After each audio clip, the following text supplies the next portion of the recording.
Well, we've been playing the waiting game with the summer warmth for quite a while. Yeah, it was pretty decent yesterday, but finally getting well into the 80s. In fact, our warmest day of 2025 so far across the board. And that summer warmth rolls along into the day on Wednesday. Rain and storm chances return for the late week. Lower end storm chances this weekend, so probably taking an umbrella along, especially Saturday. That'll be on the smart side, I guess, but not looking at a washout here.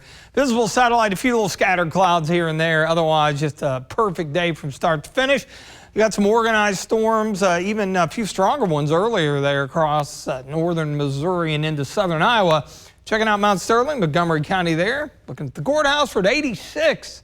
Much more like it. That southwest wind at about 5 to 10. Occasionally a little stronger than that, helping things out. Jackson County near McKee at the Mesonet, 83. So much more like it across the board. Surging all the way into the upper 80s, several locations. I mean, Somerset, Mount Vernon, Richmond, Danville, 87 in Bardstown, 86 down in Monticello, as well as over in Hazard. So even compared to yesterday when it felt great, we're 7 to 9, in some cases 10, 11 degrees milder. Mentioned dew points up a touch, but actually when you've got mid to upper 80s and your dew points are only in the low 60s, especially deeper in the summer, it doesn't feel too bad at all. This is much more like it. A lot of warmth across the Ohio and Tennessee Valley. And again, nice night to get out and enjoy it with nothing in the way of rainfall expected. High pressure and control moving off the eastern seaboard. That's going to allow that south to southwest wind to pick up in strength a bit tomorrow. There's your cold front. Yeah, it's relatively close, but it's a slow mover, so it's going to take a while arriving here. Really won't feel the impacts, I think, until more so during the day on Thursday with the later sunset. Again, great evening. Enjoy it tomorrow morning. Comfortable out the door, mid 60s. And then I think we're on our way into the mid, possibly upper 80s in a few spots.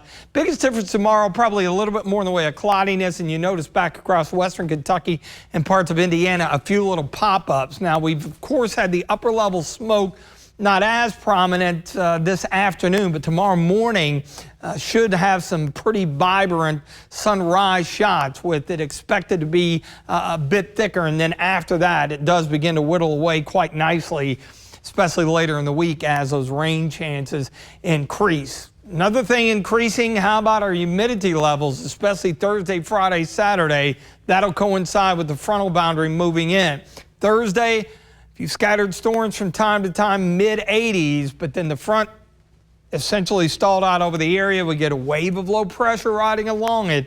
You know how that goes around here. So that's something to watch relative to the strong, even potentially severe storm threat. Something we'll be watching for the end of the week. Notice how the chances do go down over the weekend, but they're not going to be gone completely. So skipping ahead later on Friday into Friday night, early Saturday, still scattered showers and storms in the area. I think of the 2 weekend days, Saturday has a little better chance of squeezing out a few scattered showers, a little more optimistic relative to Sunday, with it being mainly a dry day. We could be in between systems, some of the data indicating another little wave may catch us into early next week. But here in the short term, mostly clear, mild tonight, 66. That's much more like it here for June. Mostly sunny, breezy day tomorrow. Those south winds kick up 10 to 15, a warm one, 86. And again, wouldn't be surprised if we don't overachieve in a few spots here and there. In the extended forecast here, best rain and storm threat looks to be on Friday as that wave moves through, and then low-end rain and storm chances through the weekend into early next week. Temperatures, though, still looking good with afternoon highs in the low 80s.